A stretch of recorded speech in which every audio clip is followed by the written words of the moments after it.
بسم اللہ الرحمن الرحیم۔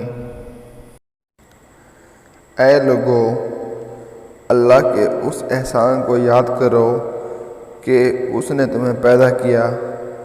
کیا اللہ کے سوا بھی کوئی اور خالق ہے جو تمہیں آسمان اور زمین میں سے رزق عطا کرے؟ آخر تم کہاں سے دھوکہ کھا رہے ہو؟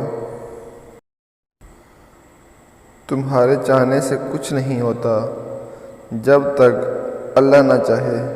بے شک وہ بڑا علم حکمت والا ہے، جس کو چاہتا ہے اپنی رحمت میں داخل کرتا ہے، اور ظالموں کے لیے تو اس نے دردناک عذاب تیار کر رکھا ہے۔